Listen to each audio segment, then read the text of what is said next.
Hi everyone. I just got back from an amazing bike ride in Anacortes. My name is Clay. I'm going to have a quick shower, get a little fire going here, and then later on I'll give you a tour of my 2025 Scout Yoho.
One of the cool things about the Scout Yoho and all the Scout models is that there's a stove, of course, inside the unit, and it's fueled by propane, and the propane tank is just right in here.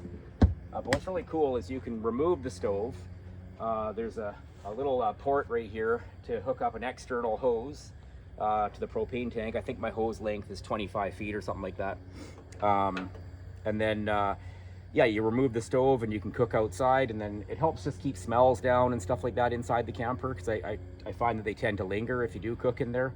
So it is much better to cook outside if you can. Tonight I'm going to be cooking just some burgers I picked up at the grocery store down the street there, with a bunch of fixings for it, lettuce, tomato, pickle, and I've got a broccoli salad which looks pretty good from the deli there at the grocery store I went to, and I've got some Corona.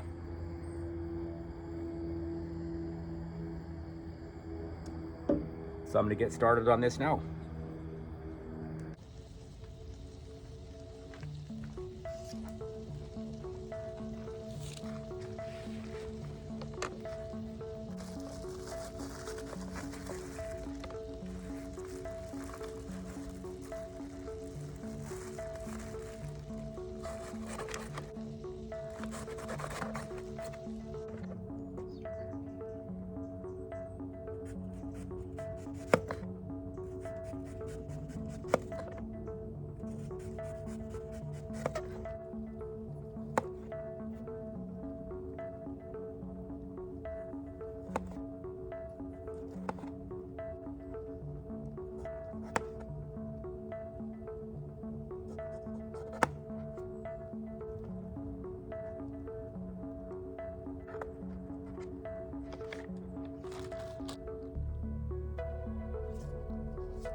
So at the side of the Scout Yoho, we've got some storage.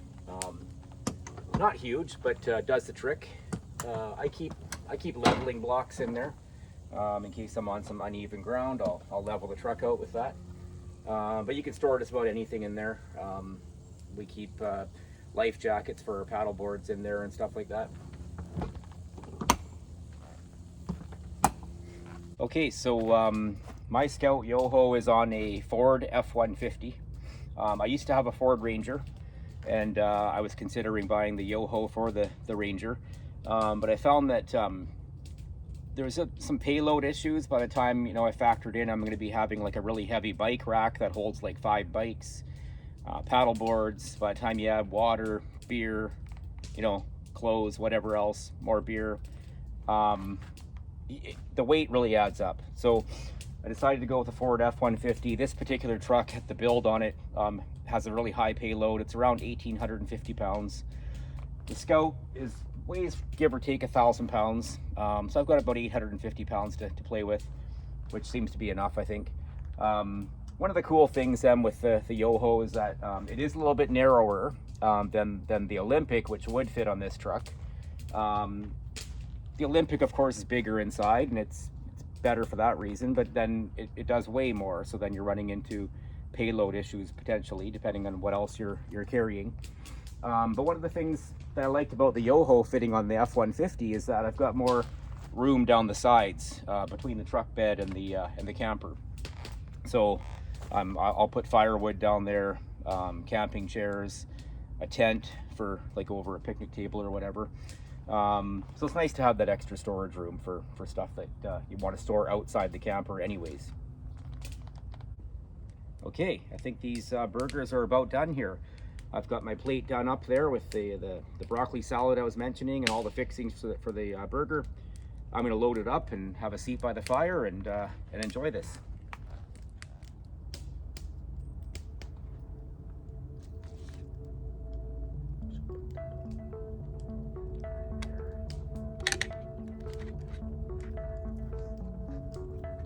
That's a thick burger, my God. Okay.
Okay, everyone. Been sitting here by the fire for a little while now. It's quite warm, really nice actually. It's a little bit cool outside, so the warm fire sure feels good. Yeah, I just cleaned up the stove. I put it underneath the truck in case any dew falls, it won't get the stove wet. And put away the leftover food and dishes and things like that.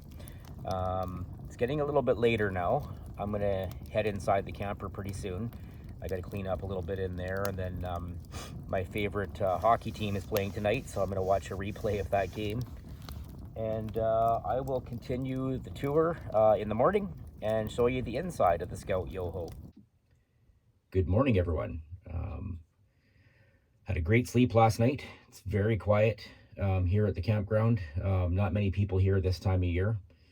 I just made some coffee and woken up a little bit, and now I'll show you around the inside of the Scout Yoho. Okay, so over in the corner here, I'll just take my shirt down there. Over in the corner here, we have our heating system, and this the heat comes out of this vent right here. This thing cranks out the heat in no time at all. This entire place is toasty warm. I've added these little shelves here, which are pretty handy to throw sunglasses on or whatever, keys, whatever. I've got my living room stereo speaker right here, living room plant. Of course, there's windows on both sides. I'll show you how these work. It's kind of cool.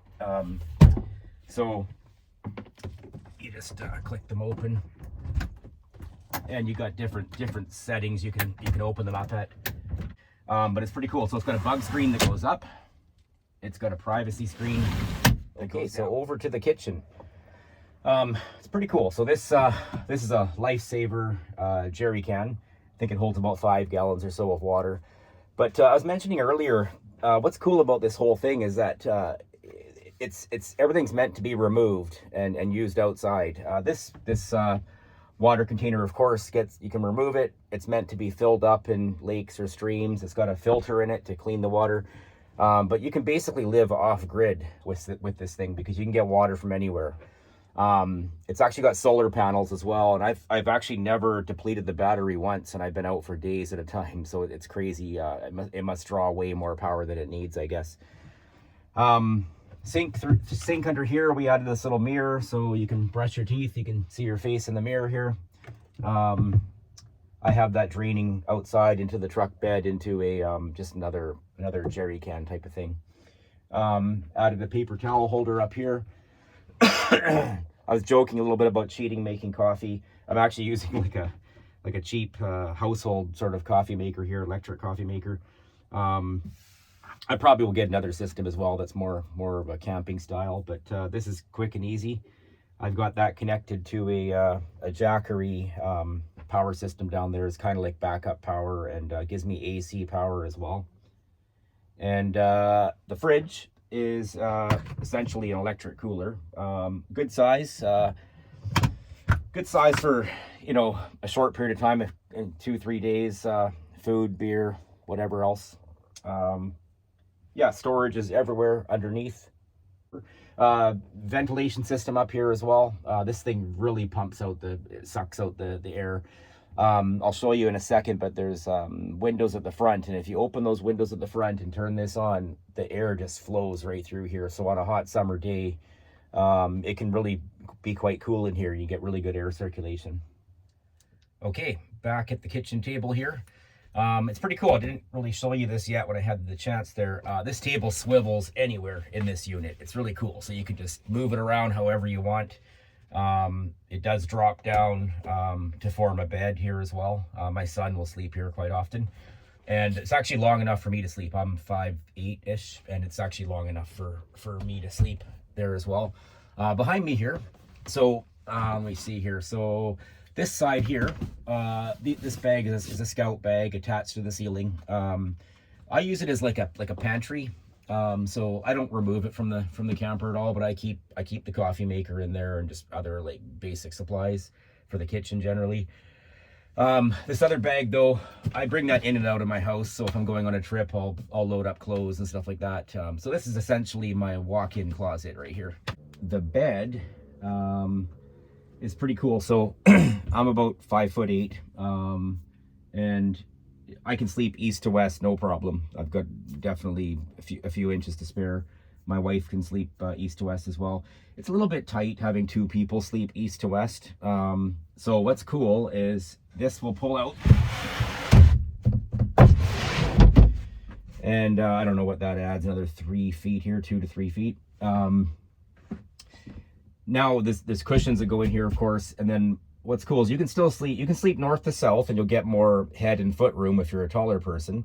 But for me, who's 5'8", probably 5'10", maybe 6 feet would be okay sleeping east to west. If you have 2 people sleeping east to west, you've got a really good amount of room between you. I think it's a similar width to like a king bed actually. So yeah, lots of room. The windows at the front, I've got one open, one closed right now. They operate the same as the side windows. They've got the bug screen. They open to different sized openings to let more or less airflow through. Obviously privacy shade. There's a skylight above me here. That's really handy because you pop it open and there's roof racks on the top of this thing. So you can actually walk on this if you want to, but there's roof racks up there, and we'll quite often put paddle boards up there for going on a trip, and things like that. I'm looking into some kind of a system to put my skis up there, so when I go skiing I can just pop up in the skylight, grab whatever skis I'm using, and then a good place to store them out of the way, basically. And the lights are pretty cool. I don't know which ones you can see in the camera there. So, I mean, you can dim them down or dim them up or brighten them up to whatever level you want them at. Of course, you can click them off as well, which is, yeah, they work really good. Lots of light or little light, depending on whatever you need.